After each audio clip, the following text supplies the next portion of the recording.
കൊച്ചിയിൽ വീണ്ടും ജീവനെടുത്ത് സ്വകാര്യ ബസിന്റെ മത്സരയോട്ടം. കളമശ്ശേരിയിൽ അമിത വേഗത്തിൽ ഓവർടേക്ക് ചെയ്തെത്തിയ ബസ് ഇടിച്ച് ബൈക്ക് യാത്രികനായി സ്വിഗ്ഗി ഡെലിവറി ജീവനക്കാരന് ദാരുണാന്ത്യം സംഭവിച്ചു. കൊടുങ്ങല്ലൂർ സ്വദേശി അബ്ദുൾ സലാമാണ് മരിച്ചത്.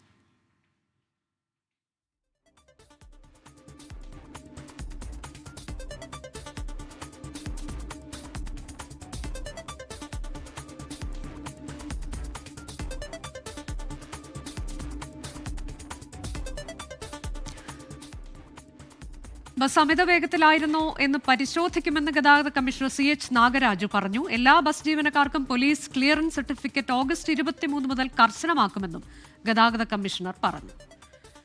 അമൽ സുരേന്ദ്രനാണ് ഈ വാർത്തയുടെ വിശദാംശങ്ങളുമായി ചേരുന്നത്. അമൽ, ഇതിപ്പോൾ എത്രാമത്തെ തവണയാണ് നമ്മൾ പലയിടങ്ങളിൽ നിന്നുണ്ട്, എറണാകുളത്ത് നഗരത്തിൽ തന്നെ എത്ര തവണയാണ് ഇത് സംഭവിക്കുന്നത്? നമ്മളിങ്ങനെ എല്ലാ ആഴ്ചയും അല്ലെങ്കിൽ ദിനം പ്രതി എന്ന തരത്തിലേക്ക് ഇങ്ങനെ വിവരങ്ങൾ നൽകേണ്ടുന്ന ദുരവസ്ഥയാണ്.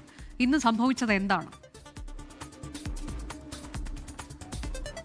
അനുജ, കുറച്ച് ദിവസങ്ങൾക്ക് മുൻപാണ് 24ന്റെ തന്നെ ലൈവത്തോൺ ഉണ്ടായത്. ഇത്തരത്തിൽ സ്വകാര്യ ബസ്സുകളുടെ മത്സര ഓട്ടത്തെക്കുറിച്ചും അമിത വേഗത്തെക്കുറിച്ചും അതേ തുടർന്ന് നിരത്തുകളിൽ പൊലിയുന്ന സാധാരണക്കാരായ മനുഷ്യരുടെ ജീവനെക്കുറിച്ചുമൊക്കെ അങ്ങേയറ്റം ആകുലതയോട് കൂടിയാണ് നിരവധിയായ വാർത്തകൾ നമ്മൾ തന്നെ റിപ്പോർട്ട് ചെയ്തിട്ടുള്ളത്. ഇപ്പോൾ മറ്റൊരു മരണം കൂടി ഈ കൊച്ചിയിൽ നടന്നിരിക്കുകയാണ്. എറണാകുളം സൗത്ത് കളമശ്ശേരി പാലത്തിനോട് സമീപത്ത് വളരെ സാധാരണക്കാരനായി ഫുഡ് ഡെലിവറി ചെയ്ത് ജീവിച്ചിരുന്ന ഒരു ബൈക്ക് യാത്രികനാണ് ഇത്തരത്തിലൊരു സംഭവം ഉണ്ടായിരിക്കുന്നത്.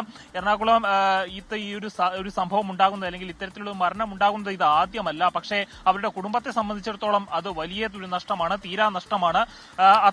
ഈ സ്പോട്ടിലാണല്ലോ അമൽ നിൽക്കുന്നത്, ഈ അപകടമുണ്ടായ അതേ ഇടത്ത്. ഇതിന് ദൃക്സാക്ഷികളൊക്കെ അവിടെ ഉണ്ടോ അമൽ? അവർക്ക് എന്താണ് പറയാനുള്ളത്? വലിയ വേഗത്തിലായിരുന്നു, അതിലൊക്കെ ഇനിയിപ്പോൾ റിപ്പോർട്ടൊക്കെ സമർപ്പിക്കാനിരിക്കുകയാണ്. പക്ഷേ ഇത് കണ്ട ആളുകൾ ഉണ്ടാകുമല്ലോ, അവർക്ക് എന്താണ് ഈ കാര്യത്തിൽ എന്തെങ്കിലും പറയാനുണ്ടോ? ആരെങ്കിലും ഉണ്ടോ അതിനെക്കുറിച്ച് സംസാരിക്കാൻ പറ്റിയ ആളുകൾ?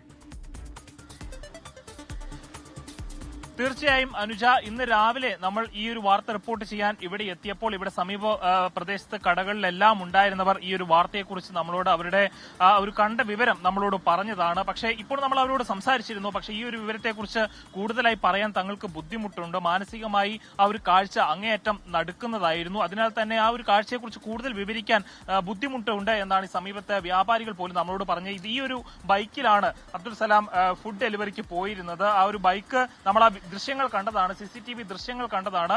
ഈ ഒരു ബസിന്റെ ഒരു ഓവർടേക്ക് ചെയ്ത് വരുമ്പോൾ ആ ബസിന്റെ ഒരു സൈഡിൽ ഇടിച്ച് ബൈക്ക് ഒരു വശത്തേക്കും, ബൈക്ക് ഓടിച്ചിരുന്ന അബ്ദുൾ സലാം ബസിന്റെ പിൻ ടയറിലേക്ക് താഴേക്ക് പോകുന്ന ഒരു സാഹചര്യമാണ് ഉണ്ടായത്. ഇതിനെ തുടർന്ന് ബസിന്റെ പിൻ ടയർ ഇദ്ദേഹത്തിന്റെ തലയിലൂടെ കയറി ഇറങ്ങിയായിരുന്നു. അതിന്റെ ബ്ലഡ് സ്റ്റെയിൻസ് എല്ലാം ഈ റോഡിലുണ്ട്. പിന്നീട് ഫയർഫോഴ്സിന്റെ സംഘം എത്തിയാണ്.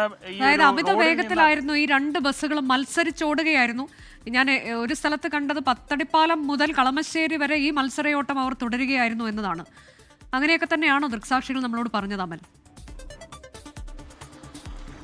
അനുജ, ഇപ്പോൾ ദൃക്സാക്ഷികളുടെ ഒരു വിവരണത്തിൽ നിന്ന് അല്ലെങ്കിൽ പത്തടിപ്പാലം തൊട്ടുള്ള ആളുകളുടെ ഒരു വിവരണത്തെ തുടർന്ന് അവർ പറയുന്നത് ബസ്സുകളുടെ മത്സര ഓട്ടം ഉണ്ടായിരുന്നു, അമിത വേഗത്തിലായിരുന്നു എന്നുള്ളൊരു ദൃക്സാക്ഷി വിവരണമുണ്ട് എങ്കിൽ തന്നെയും അധികാരികളുടെ ഭാഗത്തു നിന്ന് അങ്ങനെ ഉറപ്പിച്ച് പറയാവുന്ന ഒന്നും ഇതുവരെയും നമുക്ക് ലഭ്യമായിട്ടില്ല. മാത്രവുമല്ല, ഈ ഒരു ബൈക്ക് ഈ ഡ്രൈവർ, അതായത് ബസ് ഡ്രൈവ് ചെയ്യുന്ന ആളുടെ ദൃഷ്ടിയിൽ പെടുന്ന രീതിയിലായിരുന്നില്ല. ഈ ഒരു ബസിന്റെ ഒരു സൈഡായിട്ടായിരുന്നു ഈ ബൈക്ക് ഉണ്ടായിരുന്നത് എന്നടക്കമുള്ള രീതിയിൽ, അല്ലെങ്കിൽ ആ ഒരു കാര്യങ്ങളെല്ലാം പരിശോധിക്കേണ്ടതാണ്. അത്തരത്തിലുള്ള കാര്യങ്ങൾ കൂടി പരിശോധിക്കുന്നുണ്ട് എന്നാണ് എറണാകുളം ഗതാഗത വകുപ്പിന്റെ അധികാരികളെല്ലാം നമ്മളോട് പറഞ്ഞിരിക്കുന്നത്. ഏതായാലും എറണാകുളം ജില്ലയിൽ 1483ഓളം സ്വകാര്യ ബസ് സർവീസുകളാണുള്ളത്. ഇതിൽ 400-ലധികം ബസ് സർവീസുകൾ സിറ്റി സർവീസുകളായി ഓടുന്നുണ്ട്. ഇവയിൽ പലതിലും പോലീസ് ക്ലിയറൻസ് സർട്ടിഫിക്കറ്റ് ഉള്ള ഒരുപാട് ഡ്രൈവേഴ്സ് ഉണ്ട് എങ്കിൽ തന്നെയും അത്തരം സർട്ടിഫിക്കറ്റ് ഉള്ള ഡ്രൈവർമാർക്ക് പകരമായിട്ട് പലപ്പോഴും കുറെ കൂടി ഈ ഒരു സർട്ടിഫിക്കറ്റ് ഇല്ലാത്ത അല്ലെങ്കിൽ ക്രിമിനൽ പശ്ചാത്തലമുള്ള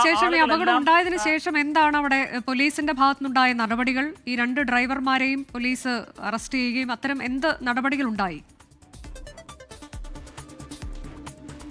തീർച്ചയായും ഈ ഒരു സംഭവം നടന്ന ഉടൻ തന്നെ നാട്ടുകാർ ഈ ഒരു വാഹനം തടയുന്ന ഒരു സാഹചര്യം ഉണ്ടായി. ഇതിനെ തുടർന്ന് ഈ ഒരു ബസ് ബിസ്മില്ല എന്ന ഈ ഒരു സ്വകാര്യ ബസ് കളമശ്ശേരി പോലീസ് കസ്റ്റഡിയിൽ എടുത്തിരുന്നു. ഇദ്ദേഹത്തിന്റെ ഓണറിനെ അടക്കം പോലീസ് സ്റ്റേഷനിലേക്ക് വിളിച്ചു വരുത്തിയിട്ടുണ്ട്. ഈ ഒരു സംഭവത്തിൽ കൂടുതലായിട്ടുള്ള വിശദമായിട്ടുള്ള അന്വേഷണത്തിലേക്ക് കടക്കുകയാണ് പോലീസ്. പ്രത്യേകിച്ചും സമീപത്തുള്ള CCTV ദൃശ്യങ്ങൾ പോലെ തന്നെ ഈ ബസ്സിനകത്തു നിന്നുള്ള CCTV ദൃശ്യങ്ങൾ കൂടി എടുക്കേണ്ടതുണ്ട്. ഡ്രൈവറുടെ ഭാഗത്തുനിന്ന് ഏതെങ്കിലും തരത്തിലുള്ള വീഴ്ച ഉണ്ടായിട്ടുണ്ടോ എന്ന കാര്യം മനസ്സിലാക്കേണ്ടതുണ്ട്. അതുപോലെ തന്നെ ഈ ഡ്രൈവറുടെ ഇദ്ദേഹത്തിന്റെ വൈദ്യ പരിശോധന നടത്തേണ്ടതുണ്ട്. കാരണം ഇദ്ദേഹം ഏതെങ്കിലും തരത്തിലുള്ള ലഹരി ഉപയോഗിച്ചിരുന്നോ എന്ന കാര്യം കൂടി മനസ്സിലാക്കേണ്ടതുണ്ട്. നമുക്കറിയാവുന്നതാണ് സ്വകാര്യ ബസ് ജീവനക്കാർ, പ്രത്യേകിച്ചും ഡ്രൈവർമാർ ഇത്തരം ലഹരി ഉപയോഗിക്കുന്നതൊക്കെ അതും തുടർക്കഥയാകുന്നു എന്നതിന്റെ റിപ്പോർട്ടുകൾ നമ്മൾ നൽകിയതാണ്. ബസ് അമിത വേഗത്തിലായിരുന്നോ എന്നത് പരിശോധിക്കുമെന്നതാണ് ഇപ്പോൾ ഗതാഗത കമ്മീഷണർ പറഞ്ഞിട്ടുള്ളത്. എല്ലാ ബസ് ജീവനക്കാർക്കും പോലീസ് ക്ലിയറൻസ് സർട്ടിഫിക്കറ്റ് ഓഗസ്റ്റ് 23 മുതൽ കർശനമാക്കുമെന്ന് കൂടി ഗതാഗത കമ്മീഷണർ CH നാഗരാജു പറയുന്നുണ്ട്. അദ്ദേഹത്തിന്റെ പ്രതികരണം കേൾക്കാം.